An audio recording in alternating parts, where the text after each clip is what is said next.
उल्टा चश्मा में दर्शकों आपका स्वागत है। मैं हूं आपके साथ राशिद जहीर। इसराइल मसले पर अब चीन में एक ऐसी मीटिंग होने जा रही है जहां पर तमाम मुस्लिम देश इकट्ठा हो रहे हैं और वो ये तय करेंगे कि चीन किस प्रकार से इंटरवीन करके इसराइल पर जोर डाले कि वो सीज फायर कर दे। सबसे पहले मैं आपको खबर दिखाता हूं दर्शकों, हमारे हिंदुस्तान पेपर की। वो लिखता है कि इसराइल की जंग में यूएस लगा किनारे, कैसे चीन और रूस और मुसलमान देश आ गए एक साथ, अब महाजुटान। उधर बाइडेन को भी ये मालूम पड़ गया दर्शकों, जो अमेरिका के राष्ट्रपति हैं, कि मैं ज़मीन पर जो लोग आकर के उनके खिलाफ नारेबाजी या इसराइल के खिलाफ नारेबाजी कर रहे हैं, उन्होंने भी थोड़ा सा इसराइल से अलग रहने की सोचने पर विचार किया। ये दोनों तीनों खबरें हैं, लेकिन हिंदुस्तान की जो खबर है वो मैं जो खबर देने जा रहा हूँ उससे बिल्कुल डिफरेंट है। पहले वो सुन लें। लिखता है अखबार के इसराइल और हमास की जंग में अमेरिका अलग थलग पड़ता दिख रहा है। इस बीच चीन लिखा नहीं है लेकिन मीटिंग बुला ली है, इस पर जंग को थामने पर बात होगी। वहीं अमेरिका से सऊदी अरब जैसे दोस्त भी दूर जा रहे हैं। अखबार लिखता है कि क्या इसराइल और हमास की जंग ने अमेरिका को वैश्विक राजनीतिक में किनारे लगा दिया है। ये सवाल इसलिए उठ रहा है क्योंकि अमेरिका अब खुलकर अपने साथी का बचाव नहीं कर रहा है, जबकि चीन अरब और मुस्लिम देशों को साथ लेकर बैठकें कर रहा है। वहीं यूक्रेन से जंग में ईरान से ड्रोन खरीदने वाले रूस ने एक बार फिर से उससे ही करीबी दिखाई है। रूस ने खुले तौर पर हमास के बर्बर हमले के जवाब में इजरायली एक्शन को गलत बताया। उसने यहाँ तक कहा कि इजराइल को गाज़ा पर हमले रोक देने चाहिए। हमास के हमले की सज़ा आम फ़लस्तीनियों को नहीं मिलनी चाहिए। लेकिन ऐसे में सऊदी मुल्क जो अमेरिका के इस समय थोड़ा करीब ना होकर के चीन की तरफ जा रहे हैं, वहाँ पर क्या क्या हुआ वो ज़रा मैं आपको सिलसिलेवार खबर दिखाता हूँ। सबसे पहले तो मैं आपको ये दिखाता हूँ कि बाइडेन के रुख में जो तेज़ी से चेंजेस आए हैं वो किस बात से साबित होते हैं। आप देखेंगे ईरान ऑब्जर्वर की खबर थी, मैं ढूंढने को, ये देखिए आपकी स्क्रीन पर है कि Biden US prepared to impose sanction on Israeli settlers who are involve in attacks against Palestinians in West Bank. Gaza के अलावा जो फ़लस्तीन का वेस्ट बैंक वाला हिस्सा है वहाँ पर भी इसराइली सैनिकों ने ज़बरदस्ती, मैं कह सकता हूँ कि कब्ज़ा करने के हालात हैं। 250 या 200 के बीच में लोग वहाँ मार दिए गए हैं और वो वहाँ पर कब्ज़ा करते जा रहा है। अमेरिका ने कहा कि हम उन पर सैंक्शन लगाने के लिए तैयार हैं।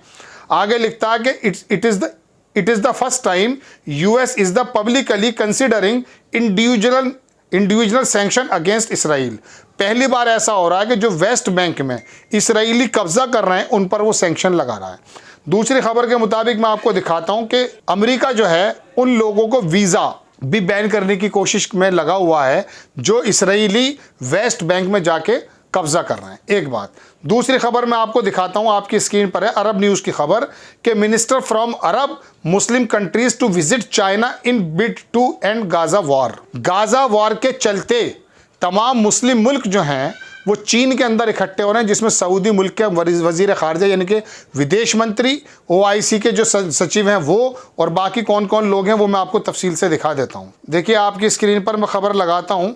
Delegation of Arab Islamic foreign minister to visit China.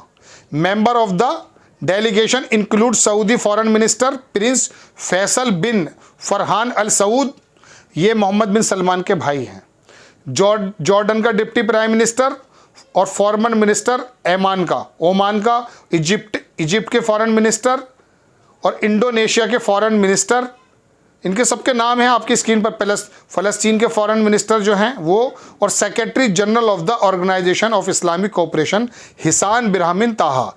ये लोग वहाँ जाकर, ये जाहिर सी बात है अमेरिका दरोगा हुआ करता था किसी ज़माने में, लेकिन अब इस मामले का निपटारा शायद चीन के माध्यम से हो। और यही वजह है कि बाइडेन ने भी एक बड़ा ख़त लिखा है, एक मैं कह सकता हूँ अखबार में, और उसमें उन्होंने कहा कि किस प्रकार से इसराइल पर हम कुछ ना कुछ सैंक्शन लगाने जा रहे हैं।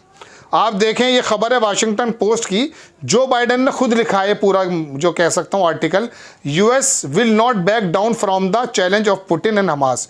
एक तरफ तो बाइडेन ने पुतिन को और हमास को एक ही खाने में रख दिया है, उसने कहा कि हम पीछे नहीं हटेंगे इन दोनों से। लेकिन दूसरी तरफ इसी खबर के अंदर United State is prepare to take our own step including issuing visa ban against extremist attacking civilian in West Bank. इसके अंदर सबसे अच्छी लाइन मुझे यही लगी नीचे की तरफ कि वो बेसिकली वीज़े को बैन करना चाहते हैं, करने वाले हैं। ये वजह यही है दर्शकों कि अब अमेरिका थोड़ा पिछड़ता जा रहा है। ये 2 खबर मैंने आपको बताई दर्शकों, और भी खबरें हैं इसके अंदर, लेकिन एक बात हकीकत है कि अमेरिका जो इस खित्ते पर, इस रीजन पर राज किया करता था, अब धीरे धीरे इसराइल की वजह से उसकी जो मकबूलियत है, उसकी जो एक्सेप्टेंस है, उसमें भी कमी आ रही। भारत की अगर बात छोड़ दी जाए, पूरी दुनिया के तमाम मुल्कों में लगभग इसराइल के खिलाफ प्रदर्शन हो रहे हैं। उसमें खाली मुस्लिम या विशेष समुदाय के लोग नहीं हैं, उसमें यहूदी भी शामिल हैं, उसमें ईसाई भी शामिल हैं, उसमें हिंदूज भी शामिल हैं। तमाम वर्गों के लोग, इसराइल जिस तरह का वहाँ पर जेनोसाइड कर रहा है, बल्कि फ्रांस ने तो एक्टिविटीज़ बताई हैं कि ये बेसिकली टेररिस्ट एक्टिविटीज़ हैं। मैं आपको पिछले प्रोग्राम में बता चुका हूँ। तो अमेरिका थोड़ा अलग थलग पड़ता जा रहा है, और सऊदी मुल्क जो खुलकर मदद नहीं कर पा रहे अमेरिका के डर की वजह से, वो चीन पर गए हैं। और चीन, ईरान और कह सकता हूँ टर्की और रशिया, चूँकि सऊदी मुल्क तो थोड़ा अलग से खुलकर नहीं बोल पा रहे हैं, इनका एक अलग ऐसा मुहाज बनता जा रहा है कि शायद संभव है आने वाले वक्त में इस पूरे रीजन को लीड करता हुआ चीन नजर आए। हम कहाँ हैं वो बात अलग है, ये तो हमारी कूटनीति बनाने वाले लोगों से पूछना चाहिए कि भारत का रोल क्या है। बहरहाल खबर यह है कि चीन की तरफ अब लोगों की तरफ नजर गई है। इस्लामी मुल्क, खाली अरब मुल्क नहीं, इसके अंदर इंडोनेशिया भी है, सब चीन में इकट्ठा हो रहा है। और अमेरिका की दरोगाई को, अमेरिका के उस चैलेंज को, अमेरिका के उस वर्चस्व को शायद धता बताते हुए ये वाला पूरा का पूरा रीजन चीन की अगुवाई में कुछ काम करने जा रहा है। आपको खबर कैसी लगी अपनी राय कमेंट्स बॉक्स में ज़रूर दीजिए। चैनल को सब्सक्राइब कीजिए, शेयर कीजिए। नेक्स्ट टाइम मैं किसी खबर के साथ आता हूँ। जय हिंद।